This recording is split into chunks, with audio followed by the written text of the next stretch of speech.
Il y a quelque chose que j'entends souvent, dans les consultations, dans les lettres que les gens m'écrivent, dans les conversations que j'ai avec des hommes et des femmes qui ont traversé beaucoup de choses dans leur vie. Une question qui revient, formulée, de différentes façons, mais qui touche toujours au même endroit profond.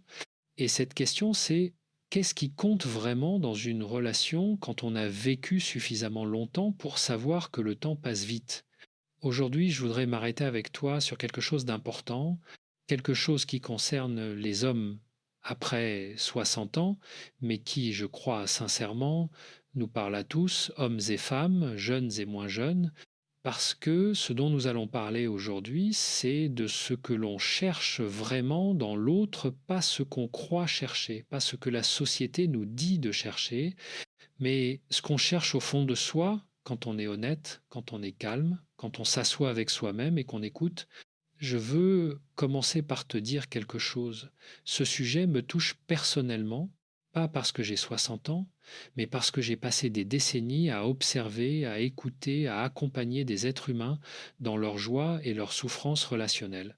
Et ce que j'ai appris, c'est pas dans les livres que je l'ai trouvé, enfin pas seulement, hein, je l'ai appris, dans les silences, des gens, dans leurs yeux quand ils me parlaient d'une personne qu'ils avaient perdue ou d'une personne avec laquelle ils avaient enfin trouvé la paix. Ce que je vais te partager aujourd'hui, c'est une vérité simple, peut être même évidente, mais comme beaucoup de vérités simples, elle est difficile à voir quand on est au milieu de la course, quand on est jeune, pressé, plein de désirs et d'attentes. Elle devient visible quand la vie nous a un peu appris à ralentir. Alors installe-toi confortablement, prends une respiration et parcourons ensemble ce chemin.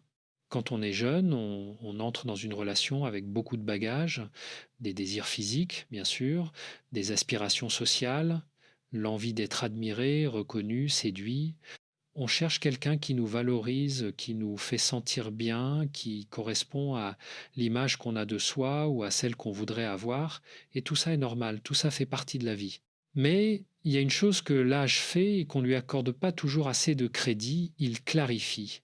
L'âge est un grand clarificateur. Il enlève les couches superficielles une par une, comme on pèle un oignon, et ce qui reste, ce qui est là au centre, c'est ce qui compte vraiment. J'ai rencontré un homme, appelons-le Michel, un homme dans la soixantaine, qui était venu me consulter après une séparation difficile. Sa relation de 20 ans venait de se terminer et il me disait, avec une honnêteté désarmante, Christophe, je pensais que ce qui m'importait, c'était d'avoir une femme belle, intelligente, qui me fasse honneur en société.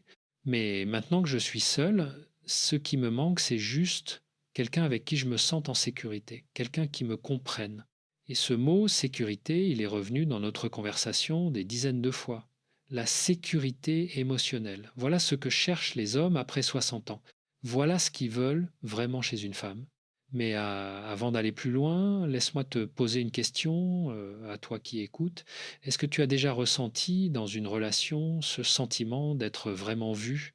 Pas regardé, vu. Vu pour ce que tu es, avec tes forces et tes faiblesses, tes contradictions et tes silences.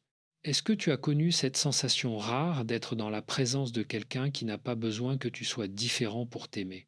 Si tu l'as vécu, tu sais de quoi je parle. Et si tu ne l'as pas encore vécu, je crois que c'est ce à quoi aspire quelque chose en toi, peut être sans que tu le saches encore.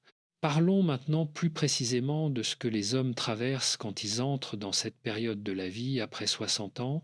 C'est une période de bilan. Un homme à cet âge a souvent derrière lui une carrière, parfois des succès, parfois des échecs cuisants. Il a peu être élevé des enfants, il a peu être traversé un divorce ou perdu un ami proche ou vu ses parents vieillir et disparaître, et toutes ces expériences font quelque chose de profond à l'intérieur. Elles installent une certaine humilité, une humilité devant la vie, devant le temps, devant soi-même. Un homme de 60 ans qui a vécu honnêtement n'a plus trop d'illusions sur lui-même. Il sait qu'il n'est pas parfait. Il sait qu'il a fait des erreurs. Et paradoxalement, cette conscience-là, cette lucidité sur sa propre imperfection, change complètement ce qu'il cherche dans l'autre. Il ne cherche plus quelqu'un qui l'idéalise.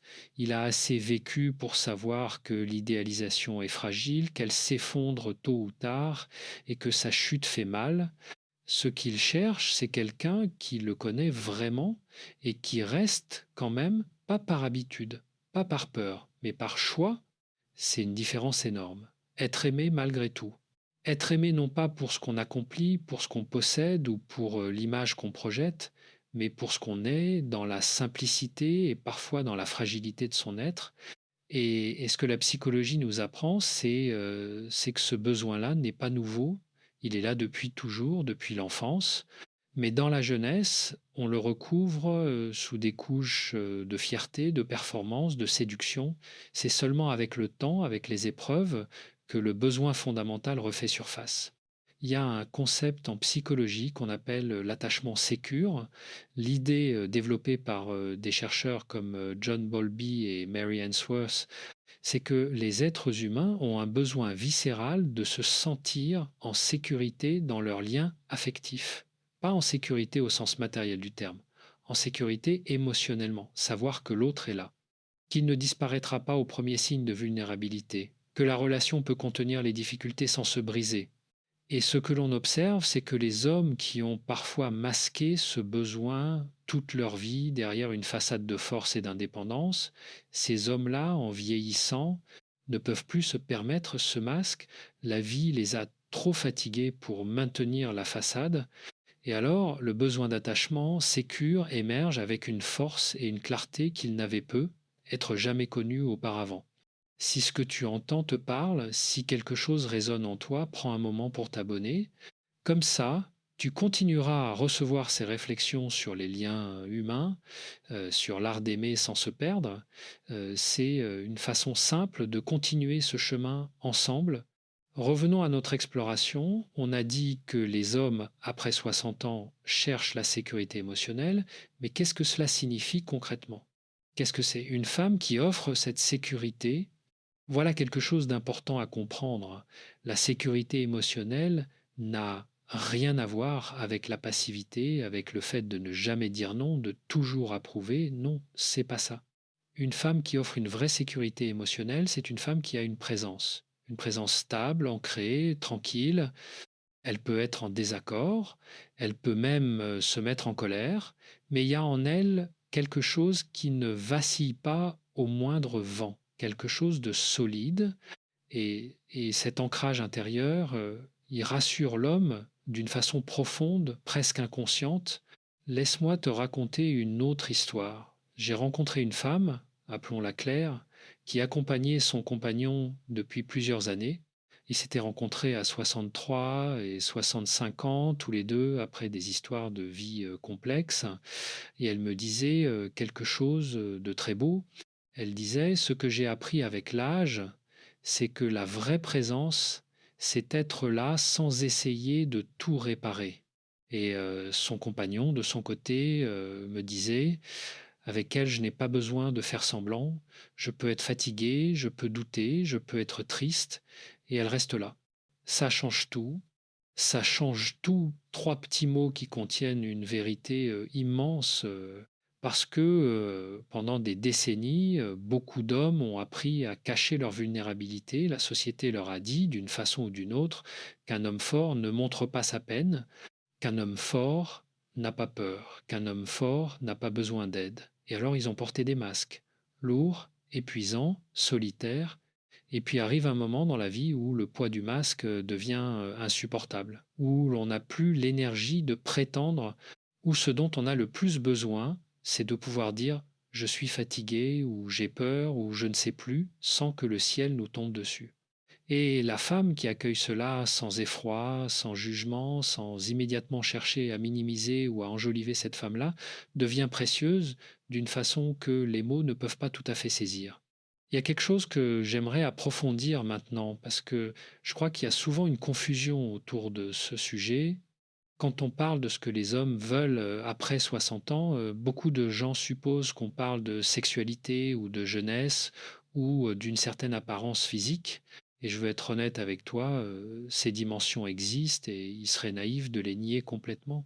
Mais ce que les recherches en psychologie montrent et ce que mon expérience clinique confirme, c'est que chez les hommes qui ont mûri, qui ont réfléchi, qui ont souffert et appris, le critère numéro un n'est pas l'apparence. Ce n'est pas non plus le statut social ou l'intelligence au sens académique du terme, c'est la douceur, associée à la force.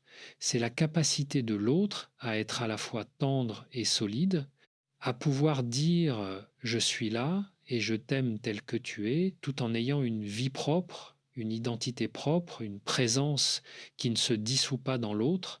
Cette combinaison douceur et ancrage est rare, et c'est peu être pour cela qu'elle est si précieuse. Pensons maintenant à quelque chose que j'observe souvent dans les couples qui durent, qui résistent au temps, qui traversent les épreuves sans se fracasser. Il y a presque toujours dans ces couples-là une qualité particulière dans la façon dont les deux partenaires se parlent. Ce n'est pas qu'ils ne se disputent jamais, c'est pas qu'ils sont toujours d'accord, mais il y a un fond de respect qui ne part jamais. Il y a une façon de parler à l'autre qui dit, même dans le désaccord, tu comptes pour moi. Et les hommes, après 60 ans, sont souvent très sensibles à ça, peut être parce qu'ils ont connu des relations où ce respect n'était pas là, peut être parce qu'ils ont vu autour d'eux des couples se déchirer avec des mots comme des couteaux, et alors ils savent profondément combien ce respect quotidien est précieux. Une femme qui parle à un homme avec cette qualité d'attention, qui prend le temps d'écouter vraiment avant de répondre, qui ne l'humilie pas dans ses moments de faiblesse, cette femme-là crée quelque chose de rare, un espace où l'homme peut être humain, vraiment humain.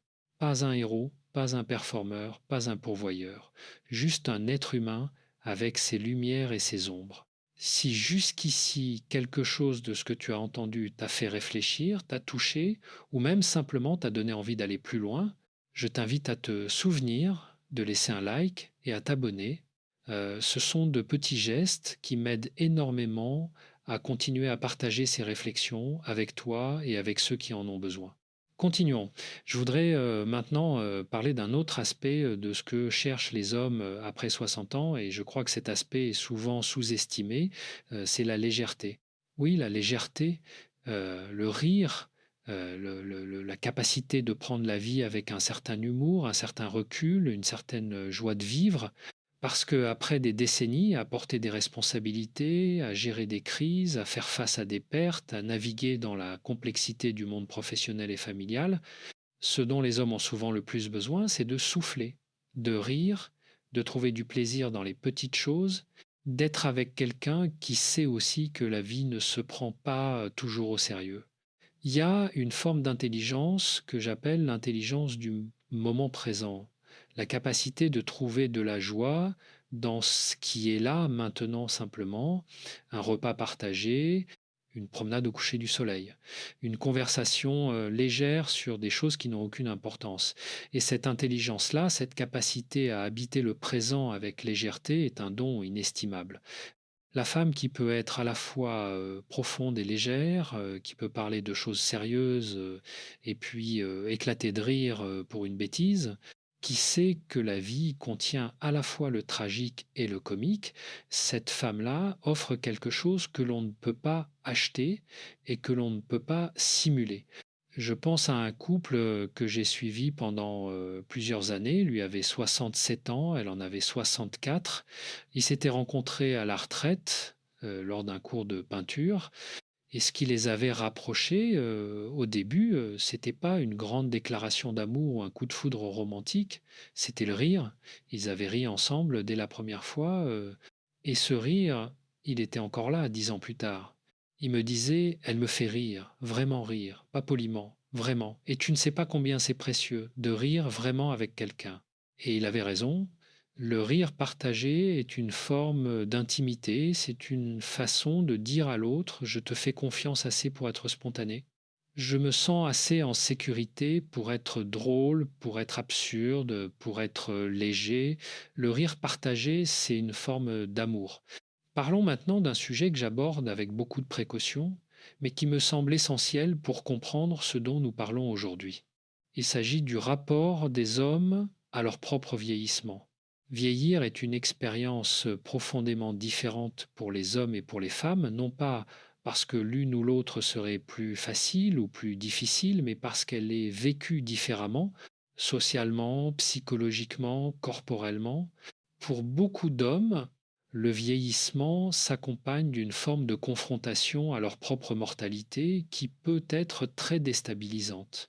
Les cheveux qui blanchissent, le corps qui change, les forces physiques qui diminuent, les enfants qui quittent la maison, la retraite qui arrive, tout cela peut déclencher ce qu'on appelle parfois la crise du milieu de vie ou même plus tard une sorte de mélancolie existentielle. Et dans cette période, la femme qu'il a à côté de lui joue un rôle crucial, non pas pour nier cette réalité, non pas pour lui dire que tout va bien quand tout ne va pas bien, mais pour être présente, pour lui dire, sans forcément les mots, que sa valeur n'est pas déterminée par sa capacité à performer, à produire, à conquérir.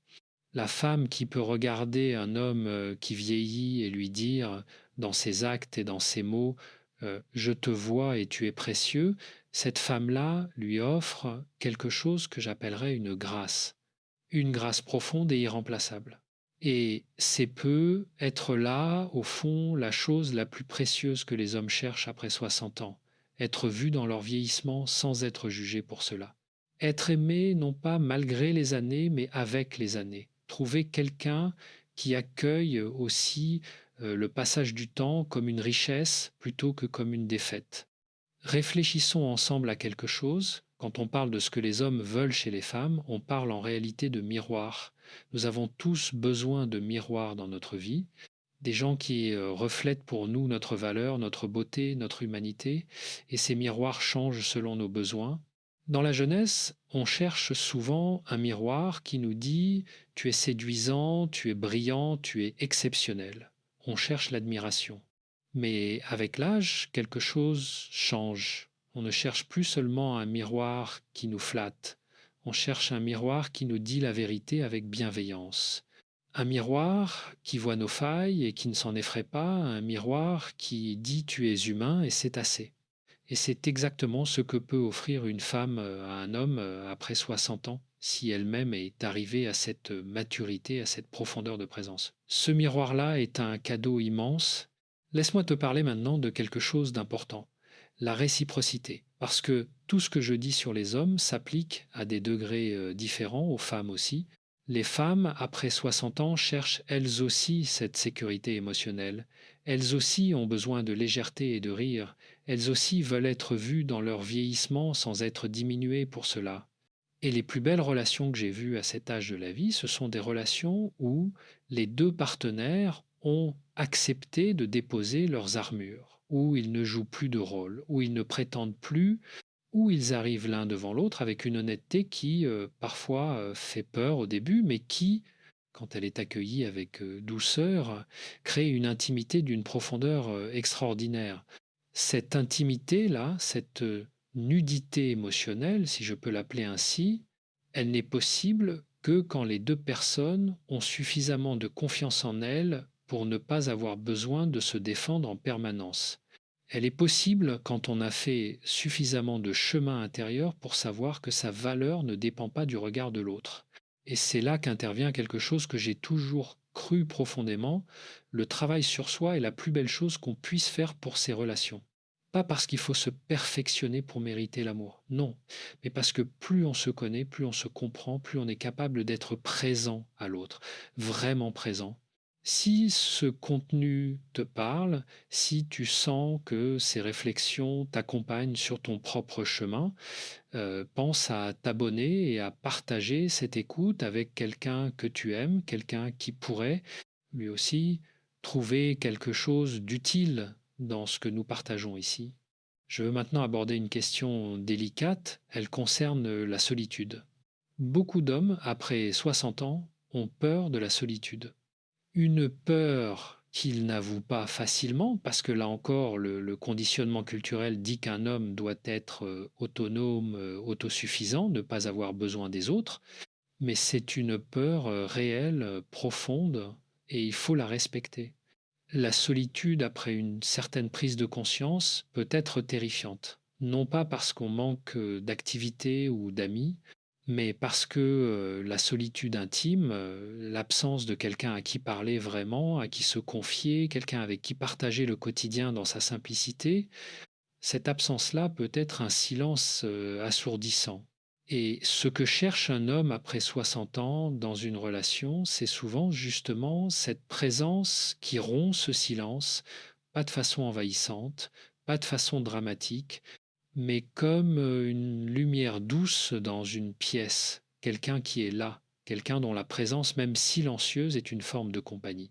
Je me rappelle des mots d'un homme de 72 ans que j'avais croisé lors d'un séminaire. Il avait perdu sa femme 2 ans auparavant et il me disait avec une tristesse tranquille, ce qui me manque le plus, c'est de regarder la télévision avec elle. Pas les grands moments, les petits moments ordinaires. Ce sont eux qui manquent le plus. Et dans ces mots, il y avait une vérité que je trouve très éclairante. Ce que l'on cherche dans l'amour à cet âge, ce n'est pas l'extraordinaire, c'est l'ordinaire partagé. La tasse de café du matin, le repas du soir, la promenade du dimanche, ce tissu quotidien qui, quand on le perd, révèle toute son importance. La femme qui sait habiter ce quotidien avec une présence douce et constante, qui n'a pas besoin de grands gestes pour signifier son amour, mais qui est là, jour après jour, avec une régularité rassurante, cette femme-là offre quelque chose d'inestimable. Parlons maintenant d'un autre aspect de la relation après 60 ans qui me semble essentiel, la croissance mutuelle. On pourrait penser que l'âge est synonyme d'immobilité, que passé un certain cap, les gens ne changent plus, ne grandissent plus. C'est une idée fausse et je dirais même dangereuse. La croissance psychologique et émotionnelle ne s'arrête pas à 60 ans. Elle continue, elle prend une forme différente, moins turbulente, peut être, moins spectaculaire, mais tout aussi réelle. Et les hommes qui vivent de belles relations à cet âge de la vie sont souvent des hommes qui ont trouvé en leur partenaire quelqu'un qui les stimule encore, quelqu'un qui leur pose des questions nouvelles, qui leur fait découvrir des perspectives qu'ils n'avaient pas envisagées, qui les pousse doucement mais fermement à continuer à grandir. Il y a dans le vieillissement bien accompagné quelque chose que les psychologues appellent l'intégration. Ce terme désigne la capacité à assembler les différents morceaux de sa vie, les succès et les échecs, les joies et les douleurs, en une histoire cohérente et acceptée. Et cette intégration, elle se fait souvent en conversation, en dialogue avec quelqu'un qu'on aime, quelqu'un qui nous aide à trouver le sens de ce qu'on a vécu. La femme qui peut être ce témoin bienveillant de la vie d'un homme, qui peut l'écouter, raconter son chemin sans le juger, qui peut l'aider à trouver le sens là où il pensait n'en voir aucun, cette femme-là joue un rôle thérapeutique au sens profond du terme, non pas comme thérapeute, mais comme présence aimante. Et voilà encore une chose que les hommes ne disent pas souvent, mais que j'entends souvent en consultation, entre les lignes, parfois même dans les silences. Ils ont besoin d'être écoutés, vraiment écoutés, sans être immédiatement conseillés, sans que l'autre essaie de résoudre leurs problèmes avant même qu'ils aient fini de les exprimer. La qualité d'écoute que l'on offre à quelqu'un est l'un des plus grands cadeaux que l'on puisse faire. Et après 60 ans, les hommes ont souvent traversé une vie où très peu de gens les ont vraiment écoutés. Leur père masculin parlait peu d'émotions. La société leur demandait d'agir, pas de ressentir. Et alors, trouver enfin quelqu'un qui sait écouter, qui fait de l'espace pour ce qu'on ressent, qui ne remplit pas les silences avec ses propres anxiétés, c'est une révélation. Approchons-nous de la fin de notre réflexion d'aujourd'hui et je voudrais terminer par quelque chose d'essentiel, quelque chose qui, je l'espère, restera avec toi longtemps après que tu auras arrêté d'écouter. Tout ce dont nous avons parlé aujourd'hui, la sécurité émotionnelle, la légèreté, la présence, l'écoute, le respect, la croissance mutuelle, tout cela ne sont pas des caractéristiques que certaines femmes ont et d'autres pas. Ce sont des qualités qui se cultivent, des capacités que l'on peut développer, des façons d'être que l'on peut choisir Et symétriquement, les hommes qui attirent ces femmes-là, qui méritent ces femmes-là, si je peux me permettre ce mot, ce sont des hommes qui ont eux-mêmes fait ce chemin, qui se sont posé les questions difficiles, qui ont accepté leurs failles, qui ont appris à être présents à eux-mêmes. Parce que, et c'est une vérité que j'ai apprise à travers des années de travail clinique et de réflexion personnelle, on attire souvent le niveau de présence et de profondeur que l'on est soi-même capable d'offrir. Ce n'est pas une règle absolue, il y a des exceptions, et la vie est complexe. Mais dans les grandes lignes, c'est vrai. L'homme qui a travaillé sur lui-même, qui a appris à accueillir sa vulnérabilité, qui sait ce qu'il cherche vraiment, cet homme-là a plus de chances de reconnaître et d'apprécier la femme qui lui offre ce dont il a besoin, et il est plus capable de lui offrir en retour ce dont elle a besoin. L'amour, à cet âge de la vie, quand il est mûr, quand il est lucide, quand il est choisi en connaissance de cause, et peut être la forme la plus belle et la plus complète de l'amour humain. Parce qu'il n'est pas aveugle. Il voit les défauts et reste. Il connaît les limites et accepte. Il a déjà connu la douleur de la perte et choisit quand même de s'attacher. Il y a quelque chose de profondément courageux dans cet amour tardif. Il faut du courage pour ouvrir son cœur après avoir été blessé. Il faut du courage pour faire confiance à nouveau après des déceptions. Il faut du courage pour dire à voix haute ou dans le silence de son cœur, je mérite encore d'être aimé et j'ai encore à donner. Ce courage-là, je l'admire profondément et je crois qu'il est possible pour chacun d'entre nous, à n'importe quel âge, à n'importe quel moment de notre vie. Laisse-moi résumer, avant de conclure, les points essentiels de ce que nous avons exploré ensemble aujourd'hui. Après 60 ans, ce que les hommes cherchent le plus chez une femme, c'est une sécurité émotionnelle profonde. Cette sécurité, c'est le sentiment d'être vu, accepté et aimé dans sa totalité. C'est la possibilité d'être vulnérable sans craindre le jugement. C'est la présence d'une personne qui reste stable et douce, même quand les vents sont contraires. Ils cherchent aussi la légèreté, la capacité de rire, de jouer, de trouver de la joie dans l'ordinaire, parce que la vie a été sérieuse assez longtemps, et ce qui donne de l'énergie pour continuer, c'est souvent la légèreté partagée. Ils cherchent le respect, un respect quotidien, fait de petits gestes et de mots qui affirment la valeur de l'autre. Ce respect-là est le fondement sur lequel tout le reste peut être construit. Ils cherchent l'écoute, non pas des solutions, non pas des conseils, mais une vraie présence attentive, quelqu'un qui fait de l'espace pour ce qu'ils vivent. Et enfin, ils cherchent la croissance, une relation qui ne les fige pas dans ce qu'ils ont été, mais qui les invite à continuer à devenir. Tout cela, bien sûr, dans la réciprocité, car les plus belles relations sont celles où les deux partenaires s'offrent mutuellement ces cadeaux. Je voudrais terminer avec une image qui me vient souvent quand je pense à l'amour mature. Imagine deux arbres anciens plantés côte à côte depuis longtemps. Leurs racines sous la terre se sont entremêlées sans que personne ne le voie. Quand le vent souffle, chacun se penche légèrement, mais ils ne tombent pas, parce que leurs racines se soutiennent mutuellement, parce qu'ils ont appris avec le temps à s'ancrer ensemble. C'est ça, l'amour après 60 ans. Deux personnes qui ont chacune leurs racines, leur histoire, leur identité propre, et qui ont choisi de planter ces racines suffisamment proches pour se soutenir mutuellement, pas pour se fondre l'un dans l'autre, pas pour se perdre, mais pour ne pas rester seuls face aux tempêtes. Et c'est peu être la chose la plus belle que la vie peut offrir. Merci de m'avoir accompagné jusqu'ici. Merci pour ton attention, pour ta présence, pour le chemin que tu fais, à ta façon, chaque jour. Ces réflexions que je partage avec toi, elles ont du sens parce que tu es là pour les recevoir. Et ça, je ne le prends jamais pour acquis. Si ce contenu t'a été utile, si quelque chose t'a touché ou fait réfléchir, je t'invite sincèrement à t'abonner et à le partager avec quelqu'un qui pourrait lui aussi trouver quelque chose de précieux dans cette conversation. C'est une façon simple mais belle de continuer à construire cette communauté de gens qui cherchent à vivre et à aimer plus consciemment. On se retrouve dans le prochain épisode. Prends soin de toi